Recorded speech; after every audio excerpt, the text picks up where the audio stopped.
Sir लोग एक चीज बहुत ही कॉमनली कर रहे हैं, वो है दांतों की सफाई करना, जिसको स्केलिंग कहते हैं। कितने टाइम हमें करनी चाहिए, साल में कितने बार करनी चाहिए, क्या ये जरूरी है? सी सफाई स्केलिंग जिसको आम लोगों में बोलते हैं और हम अपनी इस्तिलाह में इसको ओरल प्रोफिलैक्सिस बोलते हैं। ये एक वाइडली परफॉर्मेड प्रोसीजर्स है बाय डेंटिस्ट और या जो इसके स्पेशलिस्ट हैं जिनको पेरियोडोंटिस्ट बोलते हैं। ये एक रिकमेंडेड प्रोसीजर है bye American dental association after every 6 months.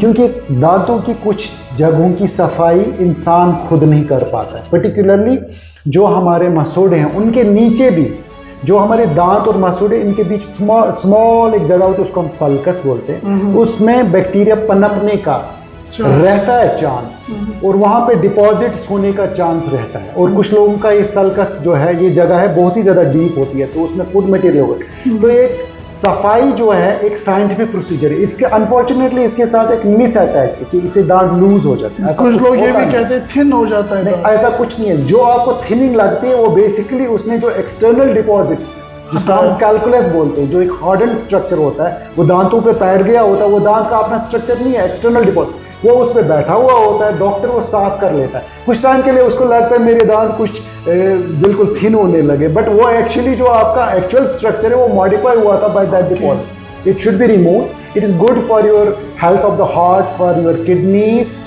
For your gut, for your lungs, for your overall health. It should be done regularly. I personally recommend, particularly in the patients who are diabetic or who are on steroids or who are on anticoagulants, antiplatelets, or who are any compromise, they should do it twice a year, regularly twice a year, so that their particularly who have got renal issues, they should do it twice a year, so that their health is जो oral health है उसकी वजह से उनके जो बाकी systemic organs हैं वो सेहत में। सर ये जो हमने स्केलिंग की बात की, आप बोलते हैं कि साल में एटलीस्ट 2 बार तो करनी चाहिए।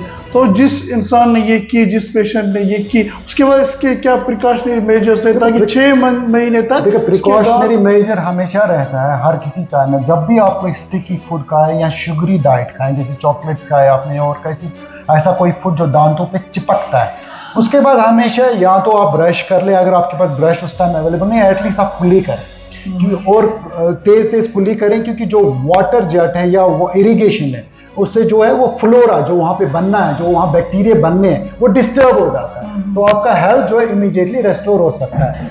तो दैट्स व्हाई ओरल क्लीनिंग जो है वो होनी चाहिए एक regular practice, very regular practice. हमें कुली करनी चाहिए रेगुलरली। जब भी हमने कुछ खा लिया उसके बाद कुली करनी चाहिए ताकि वो दांतों पे डिपॉजिट ना हो जाए या मांस फंसने की, सो दैट जो वो चेन बनने वाली है उधर बैक्टीरिया की और वो होस्ट जो और वो फूड स्टफ है तो वो आप खराबी करने वाले हैं उधर, खाली नहीं दांतों की नहीं, दांतों की हड्डी की भी, वो डिस्टर्ब हो जाए।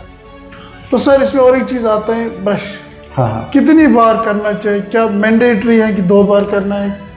आई वुड से जो मॉर्निंग का ब्रश है आपको वो लोगों के लिए द बेस्ट, वो तो करना ही करना है, क्योंकि जब मॉर्निंग में जाते हैं क्योंकि रात में यूजुअली जो है आपकी थूक कम होती है, आपके मुंह में बैक्टीरियल ग्रोथ ज्यादा हुई हो तो आपको बू आने लगती है, ठीक है, जिसको हम हैलिटोसिस बोलते हैं, तो हम मॉर्निंग में ब्रश करते हैं। बट जो इवनिंग का ब्रश है वो आपको अपने के लिए है।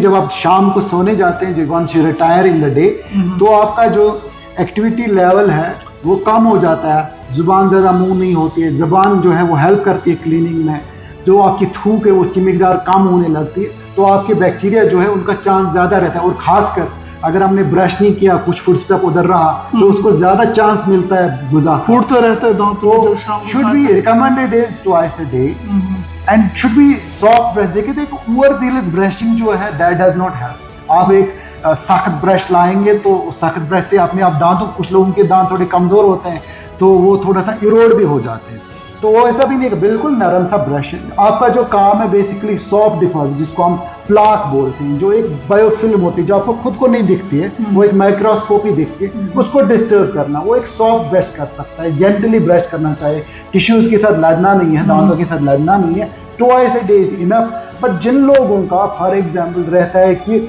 उनके दांतों में जैसे इरेगुलरिटीज, कुछ लोगों को डीप ग्रूव्स होते हैं दांतों में, उनमें दांतों में फंसने का ज्यादा रहता है कि उनके फुटस्टेप ज्यादा, जैसे उनकी एनाटमी वैसे If they go for multiple times brushing, there's no issue about that. But better, if I would say, twice brushing and going for thorough rinsing every time once they go for any food intake. जैसे उन्होंने खाना खाया, कुली कर दी. So what is the best way to do brush? Best way इसमें जो है, you should always do brush. Not that once you are like अभी आपको एनर्जी नहीं है, लेजली आप जाएंगे. You should always do it in front of the mirror. तो इसके लिए एक टेक्निक जो मोस्ट कॉमनली जो लोग कर सकते हैं, उसको बॉस टेक्निक हम बोलते हैं अपनी इसमें, ठीक है. उसमें क्या है, ब्रश को आपने होल्ड किया फर्मली, तो जो जिंजेवा है, जिंजेवा और ब्रश के दरमियान जो ब्रिसल्स है, उसके दरमियान 45 डिग्री एंगल बन गया, तो आप ऊपर के जो दांत हैं उनको नीचे ला जाएंगे, ऐसे ब्रश, ऐसे दो दांत करके आप कर सकते हैं. नीचे वालों को नीचे से ऊपर 45 डिग्री. आपको अपने मसूड़े को इंजोर नहीं करना है, ठीक है, और अंदर से भी ऐसे किया जाता है. अब अगर कुछ लोग इसके साथ ये नहीं है, मतलब they can do roll technique, ऐसे गोल गोल करके भी ब्रश करते हैं. लोग ऐसे करते हैं. नहीं, उसमें क्या है, आप यहाँ का जो मैल है उधर ले जाते हैं और पीछे वाले तो आप सफाई नहीं कर सकते. So it does not serve purpose. तो और ब्रशिंग के बाद आपको अपनी जुबान भी साफ करनी चाहिए. जुबान पे भी बैक्टीरिया जो है जमा हो जाती है. टंग क्लीनर आता है आजकल, मोस्ट ऑफ द ब्रश के साथ टंग क्लीनर आता है. और थॉरो ब्रशिंग के बाद, क्योंकि कभी कभार आप गलती से ऐसे भी करते हैं, पीछे ब्रश आपने यहाँ का मैल उधर लिया, उसके बाद कुली कर दीजिए. अगर आपका अब ज्यादा आदत ऐसे ही है तो कर लीजिए, मगर better is always upwards and downwards. नीचे को अपवर्ड्स, ऊपर को डाउन, अंदर से भी ऐसे ही, और उसके बाद टंग क्लीन. तो सर, हमने इतनी सारी बात की है ओरल हेल्थ के बारे में, तो जनरल लोगों के लिए आपकी क्या एडवाइस रहेगी ताकि जो ओरल हेल्थ है वो हम इम्प्रूव करें, चाहे हम घर में हो, कहीं पे भी हो, हम अपनी ओरल हेल्थ जो है वो इम्प्रूव करें? देखिए, ओरल कैविटी इज जो है ये गेटवे है बॉडी का, और ये ओरल कैविटी है एक पैरामीटर है. अगर आपको एक इंसान को देखना है हेल्दी कैसा है, उसकी ओरल कैविटी देखनी चाहिए. क्योंकि बहुत सारी जो सिस्टमिक डिजीज है उनका भी असर मुंह पे होता है. अगर एक डेंटिस्ट बहुत ही नॉलेजेबल होगा, वो एक सिस्टमिक डिजीज भी पिकअप कर सकता है by examining his oral cavity. So you should take care of your oral cavity. Oral cavity में कोई भी आपको छेद लगे, कोई भी अल्सरेशन लगे और 15 दिन से ज्यादा है, इमीडिएटली रिपोर्ट करना चाहिए डेंटिस्ट को, because this can be an bad thing also. It can be an ulceration which can turn other way around. Oral cancers बहुत कॉमन है. ओरल कैविटी में भी कैंसर्स होते हैं, they are not, it's not immune. और कोई भी घाव, कोई भी जख्म आपको 15 दिन तक ठीक नहीं हो रहा है, you should report your dentist, he will examine.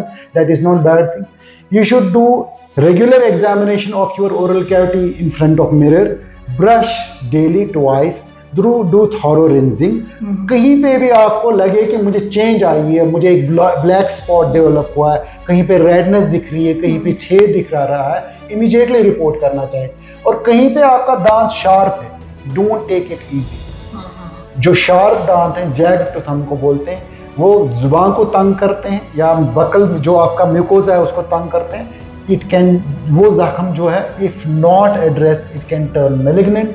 We see frequently these things. जो शार्प दांत है उन्होंने लोगों ने ख्याल नहीं रखा है उसका, उसके बाद अल्सरेशन हो गई और मैलिग्नेंट बन गया. तो दैट्स अनदर अनफॉर्चुनेट थिंग. तो अपनी ओरल कैविटी का रोज एग्जामिन किया करें. और ओरल टॉयलेट जो है ये बहुत ही ज़्यादा ज़रूरी है, ना कि आपके मुंह के लिए, आपके जो सराउंडिंग्स हैं, आपके जो बच्चे हैं या आपकी फैमिली की, उनको बू ना आए.